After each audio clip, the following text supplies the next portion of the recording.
baby, listen to me speaking. No matter what, just let it go.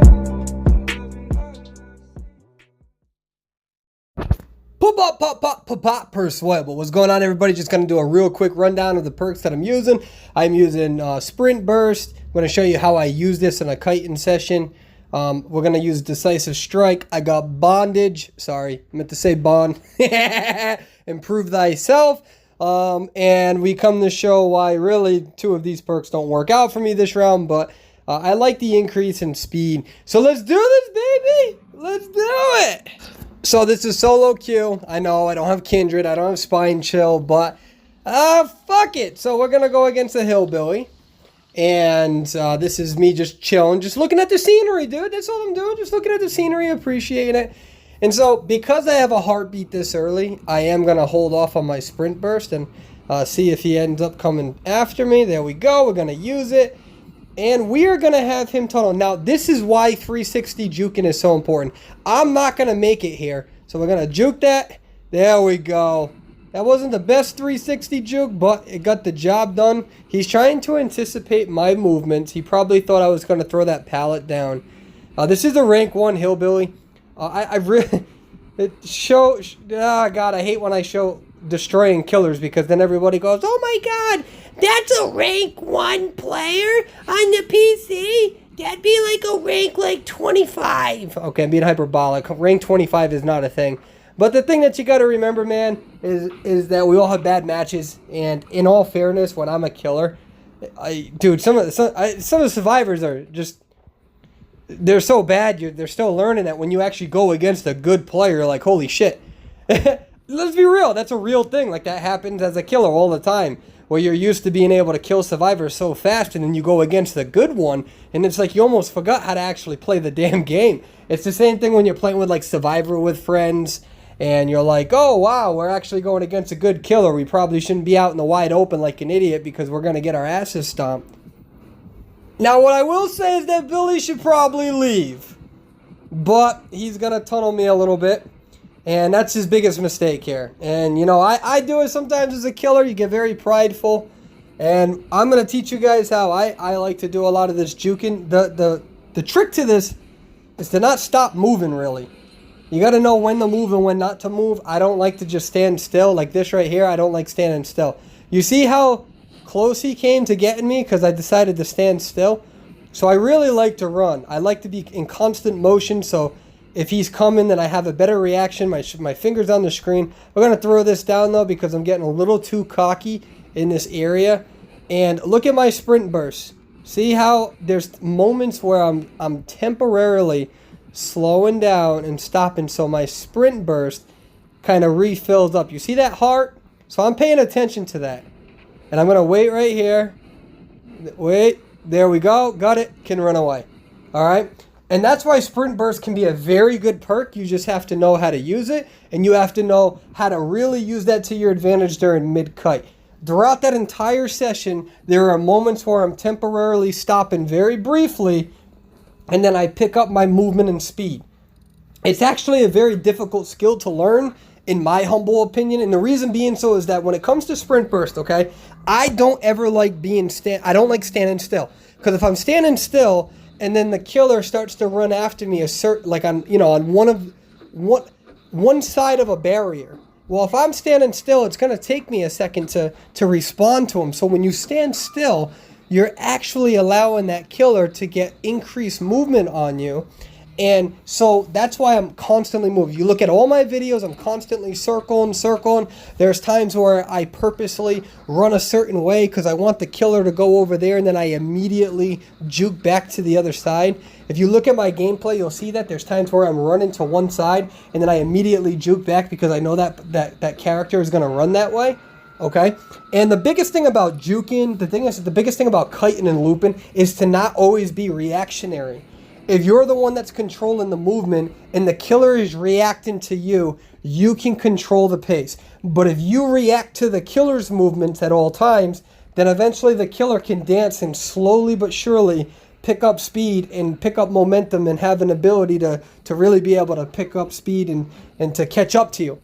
So there is a difference between reactionary and being proactive with your movements. And And you'll see some of that. That's what I was doing. But when it comes to sprint burst, okay, you have to really be able to know when to be reactionary versus when to be more proactive, okay? Because if you're standing still because you're trying to let that exhaustion deplete, then if you do it inappropriate, there are moments where the killer is going to be able to catch up to you.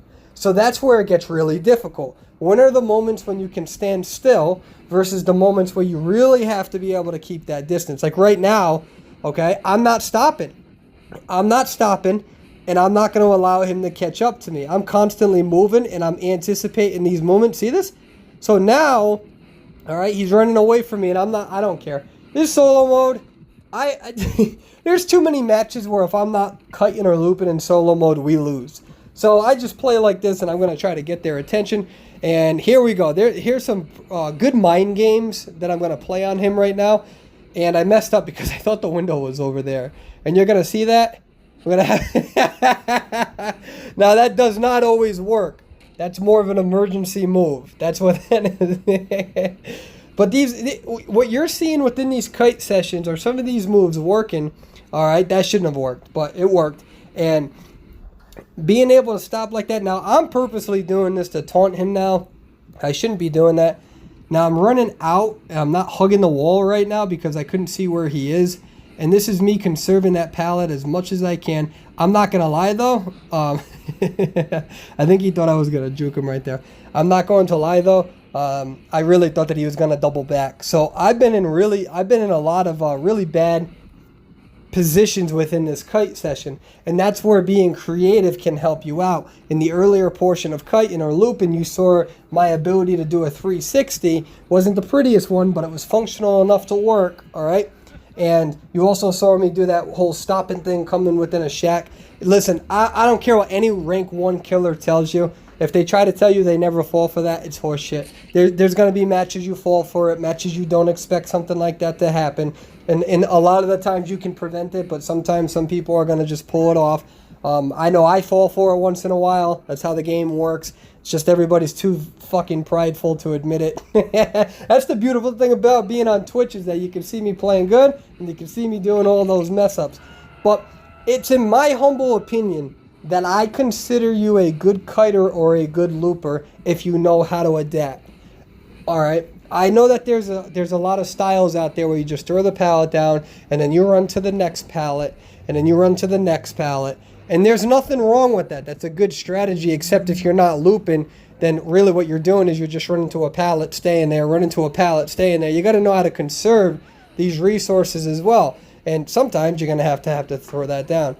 So when it comes to kiting and looping, I genuinely think that a good kiter, a good looper, are individuals who really know how to adapt. When you make a mistake, can you do something that makes up for it? Can you acknowledge? Do you understand that you made a mistake? Do you have the insight into that mistake? We saw a few insights that allowed judgment calls. That 360 juke. Me stopping by the locker knowing that I'm not going to be able to make the window anyway. Another strategy is doing a quick 360 juke right before hopping a window. And if they swing, then that can give you an opportunity as well. I just didn't do that inside a shack because I knew that the killer was too close to me. I wouldn't even have made it anywhere near the window. Okay?